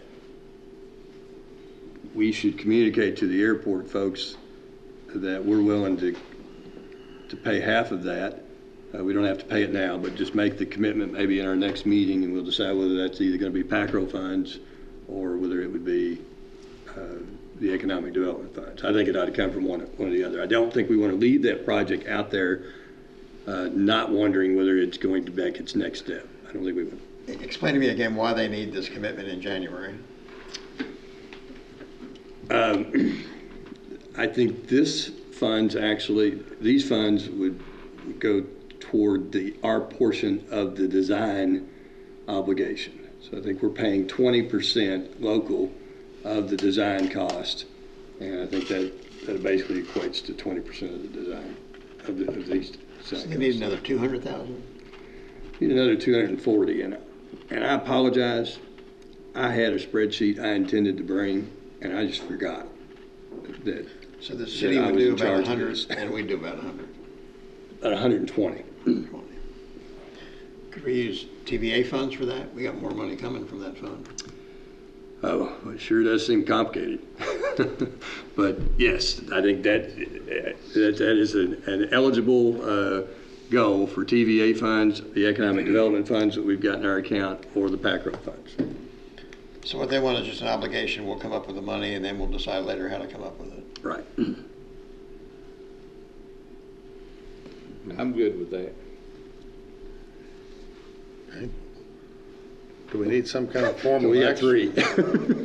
That's good. Okay, all right.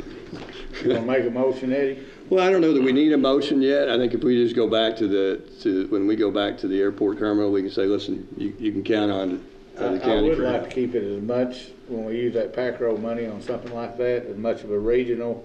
I mean, that PACRO money comes from something sitting right in McCracken County, and we're sharing it with a lot of people. That airport's sitting in McCracken County, and we're going to share it with a lot of people, so it only seems fitting that everybody's sharing the funding. I agree with you, and but we've got 4 votes on that committee, and the other beneficiaries have got 8 votes. But I agree with you. If you show up to the PACRO, I'll say I agree with Jeff. Well, I'll show up. If you just tell me when to show up, I'll be there. I kind of think with the governor, he said today that he's supposed to have his budget together in the next 2 weeks. 10 days. And so I don't know, I think it could help, possibly, certainly couldn't hurt if we had a motion and a formal vote to provide that funding. Does the governor keep up with what we're doing here? I don't know. He can be advised that we did it. Maybe it'd help. When I talked with him today, he did say that he's looking hard at that the extra money, the $20,000 that we're asking for from the state, $20 million from the state to fund the terminal program, and so seems to me like it could be helpful. How about I make a motion that we authorize the county judge executive to pledge up to $140,000 for the airport terminal fundraising to keep the project on pace. I'll second that. You say 120? And not to exceed, I think, not to exceed 140.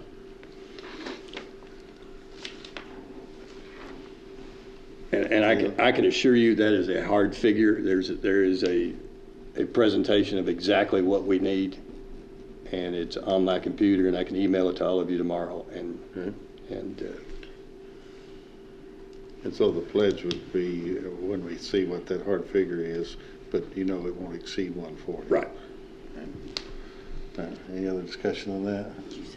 All in favor, aye. Aye. Opposed, no. All right, that carries. Let's see, we have any old business we need Can to? we go back You wanna to go back see? to- Oh, that's right. Vicky's Yeah, we back got- now. Vicky, yeah. what, did you find It was anything? tabled in November. All right, well, I don't get a Snickers. No, you're not No, getting wait. any money. What was the tabled motion? Was it to use PACRO funds? The whole discussion was tabled. It was the RDAP, the resolution Resolution. and the project and scope that was submitted last time. was Okay. tabled. All right, so we need 97,000, right? I would like to make a change in this from 153,846.15 to not to exceed 100,000. I don't want to hold Bruce. He may be off $1,500, and then All right. we got to go through all this again. I don't want to do that. I second your amendment. Do we want to still ask PACRO for the funds for that one project? For the wetlands? you Yeah, mean? for the wetlands, yeah. If we discussed that before. I think that's where we tabled it, yeah. It doesn't matter to me where it comes from. I will say this. This money is sitting up in a different administration's account. There is some part of me that wants, they could change this program. They're not going to change PACRO. Well, the legislature would have to change. The legislation. That's true. Well, this is to bring it out of this RDAP fund. Right, I guess that's why I'm thinking it makes sense to spend the RDAP money. We'll always have the PACRO money. Yeah. So, I guess we got to vote on the, I was going to say, you got a motion to amend it to 100,000, correct? Right. Okay. You got to say. Let me ask you a question. We're at 97,000 now, is that right, for the two quotes you've got? For the wetlands was 35 and the other was 62. I believe it was 62, yes. Don't hold me 100 acres, that's the number of the president. Any other discussion? I just would hate for us to come up as 101,000. That's why it says 153,846. I think we have to leave it where it is and then just request the IDA come and let us review and have input on the documents. I'd personally rather leave it the way it is. How confident are you in that 62,000, Bruce? That was the lowest. The next lowest was 72. We're not 110% sure on the qualifications of the 62. Steve, are you going to get something? So do we need to raise this 10,000 to make sure we're going to get this done? Jesus. Leave it where it is. Again, I can assure you the IDA board's not going to And I appreciate that, but we're the ones that took the oath. Well, I mean, if you want, IDA can make a recommendation on the bids the 22nd. I'm coming back the 28th, 27th. I can bring the IDA's recommendation to you. If that would make you feel better. That's the process I prefer, but I'm willing to Let me just so I guess I understand why I'm doing all this talk for all this time about this, but as I see it, the reason this has the 153 in it is just like, I don't know, I guess wife's going to go to Kroger and buy a meatloaf or whatever, and I say, hey, don't spend more than $9,000 on that meatloaf because that's what we got in our account. And she's going to say, okay. And so she's going to buy, I don't want a meatloaf, it costs $12 for a meatloaf. And so it doesn't make a spit in the ocean that this says 153 because it's only the cap that we have in our budget. I trust, maybe I trust government more than I should. I don't know, but I can't imagine that if we get a bid for $65,000 to do that DLG and the Commissioner Keene that I just met today is going to say, hey, you got to spend 153 because you said not to exceed. What can happen is, though, she could come back and say, well, everybody knows that you have potatoes with meatloaf, and what I thought is you meant potatoes and meatloaf. And we could end up in a project that we think is going to be cutting down trees, and it turns out we buy a retainer wall. So. I've talked to Bruce several times, and he's always told me 62, and we've got a motion and a second, so let's vote on this. And if it's any different than that, Bill, if it's any higher, they'll have to come back to us anyway, so. Then we have to go through the whole process again. Yeah, So be it. It's not a real hard process. We'll know the next time. It's not? It doesn't have to be. I thought it's been damn hard. I mean, honestly, if the IDA just let me simply... make one more comment. All right, If we're going to approve this tonight, what happens if after we do the bids, if they get in there, they start to do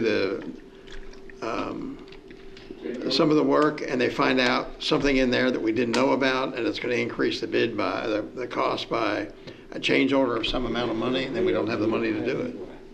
Is that a concern, Steve? That it has to be a change order at some point? I mean, is that a concern? They could find something in there that they didn't see in preparing it? Could happen. that's the 153 for the cushion. I don't know, what do you want, are we still on whether to amend the figure? We're trying to approve amending it to 100,000. All right, so, all in favor of amending it to, is 100 even you want to amend it to? Not to exceed 100. Not to exceed 100. All in favor of that? Aye. Opposed? No. No. All right, that failed too. Now, do we want to sign this thing or do we not?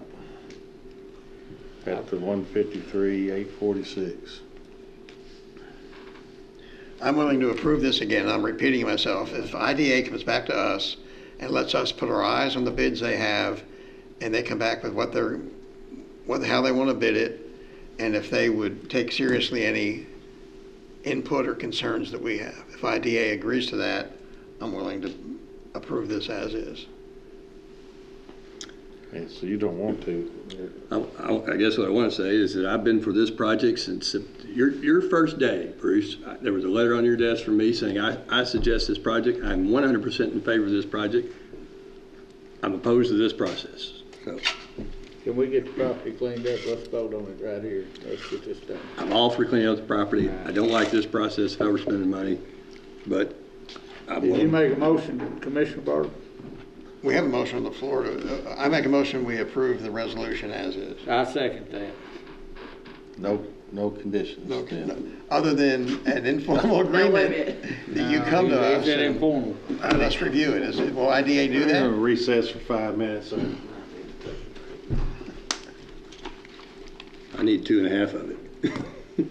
He's older than you.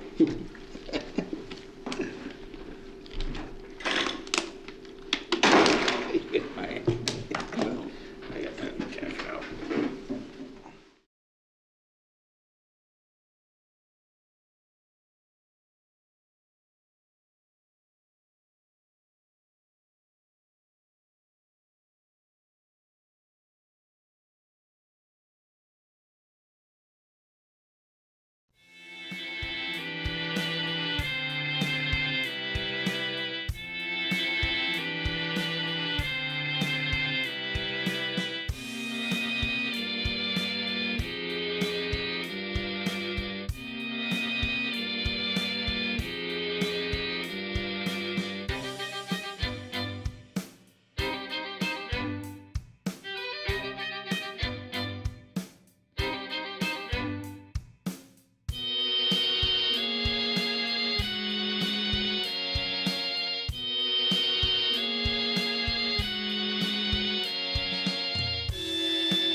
what's the, your motion, what was your motion Well, we have a again? motion on the floor to approve, As is.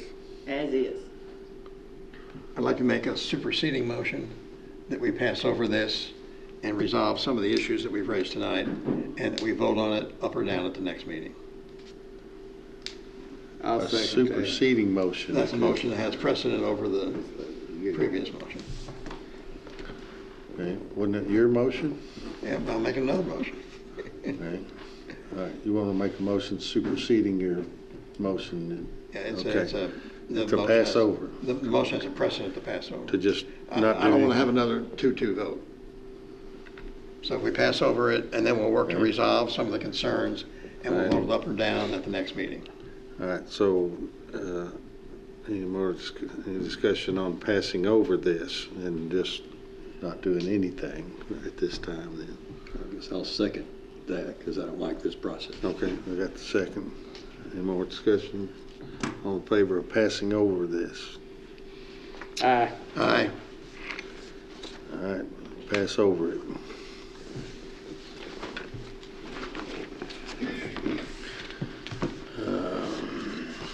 Let's see, what else we got here? I think it's my turn finally, Oh, is it? unless you want to discuss some whole business. Let's see, there's a court order here. Is this the one you were talking about? Yes. The Teletech? Yeah. Okay, all right, go Ready? ahead. Yes, ma'am, go ahead. Okay. It is ordered that the county judge executive is authorized to execute the First Amendment to the lease agreement, project site, Paducah Commerce Park, Teletech, between the City of Paducah and the County of McCracken and Teletech Services Corporation, which amends the Teletech lease for one additional term of 5 years. All right, So made. is it second? You want to have discussion? I'll second it for discussion. All right, And then, so we got a copy of this Friday. I think we're very close, but I think there are just a few issues that could be negotiated to make this a better situation for the county. And I think if we pass over this for 2 weeks, we'll be perhaps happy we did so. I think we can improve our position, so I would move we table. all right. Let's see. You move, we table it. I have a motion to table now. Okay, motion to table it. Second. Okay. All in favor of tabling it? Aye. All right.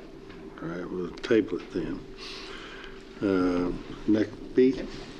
It is ordered to approve the December transient room tax in the amount of $272,232.41 to be distributed as follows. Paducah, CVB, $81,127.72. Convention Center, $54,189.98. Sports Tourism Commission, $81,434.44. And Escrow Fund, $55,480.27. So move. Second. All right. Any discussion? All in Yeehaw. fa- Oh, sorry. Yeehaw, I'm in favor. Yeah, okay. All right. All in favor, aye? Aye. Opposed, no. That carries. Let's see.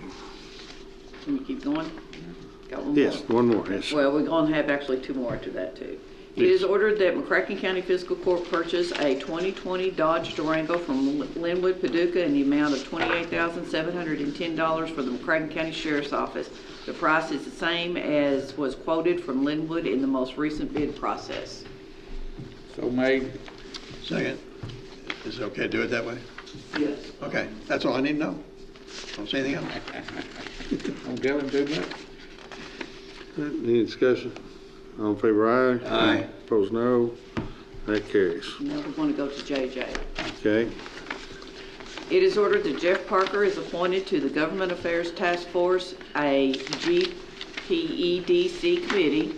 Said term will expire on June 30th, 2020, and is subject to further orders of the court. So moved. Second. Discussion? All in favor, aye? Aye. Opposed, no. Carries. It is ordered that Eddie Jones is appointed to the Government Affairs Task Force, a GPEDC committee. Said term will expire on June 30th, 2020, and is subject to further orders of the court. So made. Bill? Second. Are you laughing, Judge? I'm trying to get there. All in favor, aye. Opposed, no. That carries. We've got no ordinances, no resolutions. We do have an executive session. I need a motion to move into. I make a motion to go into executive session. So moved. You need to read me a KRS. It'd be a specific proposal by a business entity where public discussion of the subject matter would jeopardize the location, retention, expansion, or upgrading of a business entity as permitted by KRS 61.8101G. So we got the motion in a second. Second. All right. All in favor, aye. Aye. Opposed, no. So we'll go into executive session. We won't have any other business when we come out, and we won't take any action. I'll make a motion to adjourn. Eddie, second it. We'll adjourn after the, that way we can let the clerk go. Root for the Tigers. That's very important. So the motion is we adjourn after we come back from executive session. All in Y'all favor, gonna aye. reconvene, y'all do the reconvene too. Yeah, we'll reconvene. Same We'll way. get it all All right, done just gotcha. right. No opposition, that carries. All right, so let's move into executive session then.